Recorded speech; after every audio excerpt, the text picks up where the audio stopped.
Halo semua, sekarang kita masuk ke the ultimate skill 18 tentang usage ya. Nah, ini skill 18 ini gimana sih soal-soal terakhir ini? Gini dia. Nah, soal-soal ultimate ya. Jadi teman-teman lihat nih. One, and then other. Teman-teman bisa lihat mana yang salah. Nah, ini juga soal terakhir tapi nggak terlalu sulit sih buat saya, menurut saya ya gitu. Karena masih lebih menjelimet di preposisi. Jadi ini lebih gampang. Nah, teman-teman kalau mau tahu ini jawabannya gampang banget. Nah, kalau mau tahu kita masuk ke materinya ya. Oke, jadi pastikan teman-teman nonton sampai habis. Kita akan bahas satu persatu. Yang pertama teman-teman harus bisa bedain antara make sama do. Make itu secara meaning artinya membuat ya. Kalau do itu melakukan. Nah, make ini akan dipakai untuk hal-hal yang sifatnya membuat atau membangun sesuatu.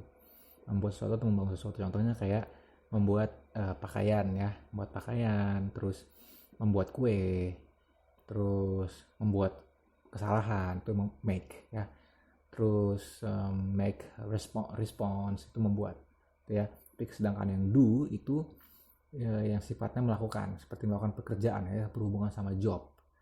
Ini morning dia melakukan did ya. Did ini ya lampaunya dari do, tapi meaningnya sama fungsinya ya. Jadi melakukan ini cuci piring ya. Di sistem cuci piring tuh do, melakukan cuci piring, bukan membuat cuci piring atau membangun cuci piring, tapi melakukan cuci piring, did. Lalu ini ada doing, tugas ya. PR tuh homework, assignment itu pakainya doing. Terus kalau work juga pekerjaan. Lalu ada laundry ya. Laundry itu juga cucian ya, cucian baju, cucian piring gitu, pakainya do. Oke, kalau sudah kita masuk ke nih. Tadi kan make sama do permasalahan. Yang kedua permasalahannya like, alike sama unlike. Oke, nah kita lihat. Like itu atau kata sifat ya. Maknanya sama. Ya, sama artinya mirip. Penggunaannya sebagai adjektif dan dia digunakan sebelum noun. Ingat, like itu muncul sebelum noun. Ya, ini mirip-mirip sama more problem with adjective. Like ini sebelum noun. Oke, yang alike kebalikannya, meaningnya sama dengan similar juga, tapi dia posisinya dia harus di belakang linking verb, tidak boleh di depan noun. Itu yang saya bilang itu sebenarnya mudah ya. Jadi kalau teman-teman lihat ada like di depan noun, udah pasti dia salah. Teman-teman ngelihat like di belakang linking verb, berarti udah pasti salah. Nah, lanjutnya ada like yang sebagai preposisi, bukan sebagai adjektif. Similar ya. Nah, ini baik dia preposisi ya, dia diikuti dengan objek. Ya, ini dua-duanya ini baik dia dua-duanya like atau unlike itu harus diikuti oleh objek. Kalau unlike harus diikuti sama objek.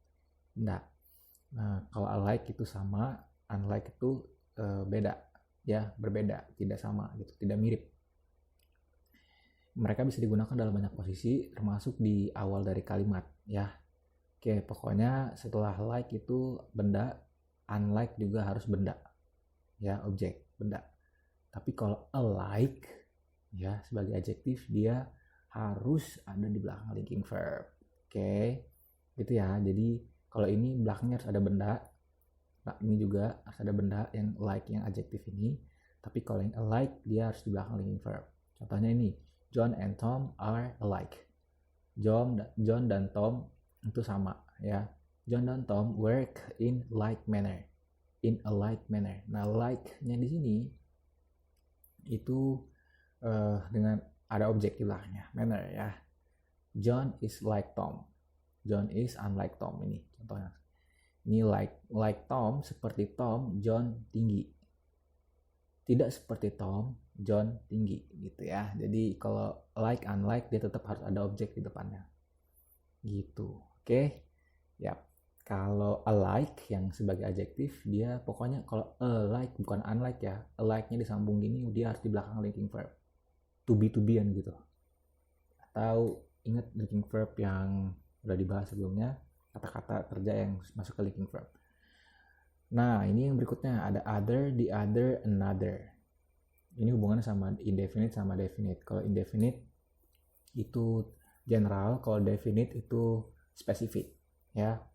Maksudnya gimana? Gini, ketika benda itu dia tidak spesifik atau umum, dia teman-teman bisa menggunakan another tanpa the ya. Ini tanpa the, indefinite tanpa the. Another kalau dia singular dia another. Kalau dia sebagai adjektif dia pakai benda di belakangnya. Tapi kalau dia sebagai pronoun dia nggak perlu kata benda di belakangnya. Nah, pelan-pelan aja nggak apa-apa ya. Jadi gini maknanya, saya punya buku lainnya, satu buku lainnya. Nah, another di sini berfungsi sebagai adjektif. Kenapa adjektif? Karena dia menjelaskan noun ini, another book. Tapi dia juga bisa berfungsi sebagai pronoun.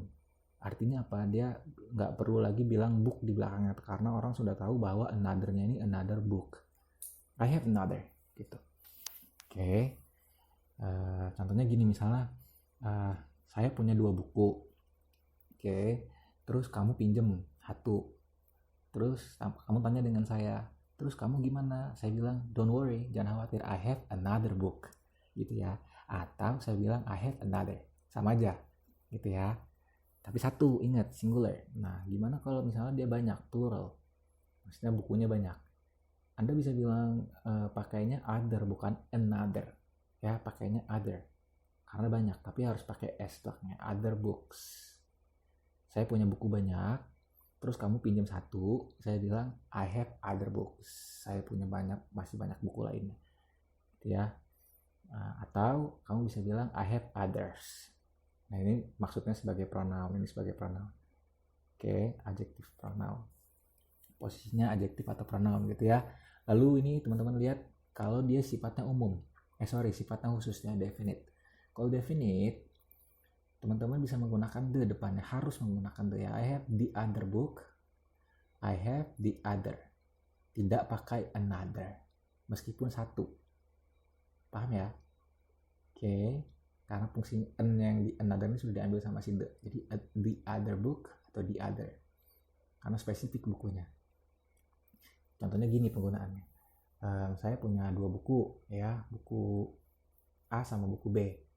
Nah, kamu tahu buku A saya dan buku B saya gitu. Kamu pinjam yang A dan kamu tahu saya masih punya yang, saya bisa bilang I have the other book, gitu ya. Artinya sudah mengacu ke benda yang kita sama-sama tahu. Begitupun yang ini. Oke. Lalu kalau yang bentuknya banyak sama I have the other books. Tinggal ngomong aja kalau saya masih punya saya punya buku 5 gitu ya, lebih dari 1. Terus A B C D E F gitu. A B C D E. Kamu pinjam yang A, saya mau bilang ke kamu saya masih punya B C D E.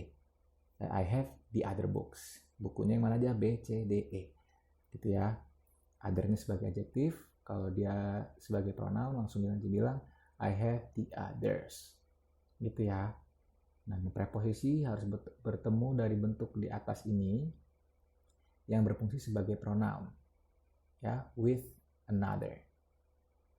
Gitu. Oke. Lanjut. Nah, nanti jelasin seperti apa ada di soal ya.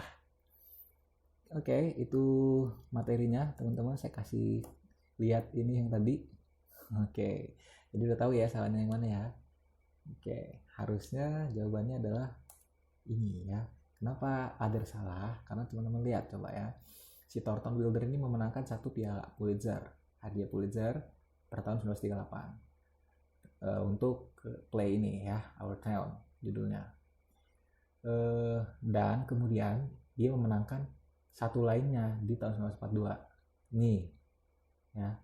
1 lainnya berarti pakainya bukan other, 1 kan, 1 lainnya. Jadi dia pakainya apa? Another gitu. Sebagai pronounnya dia gitu.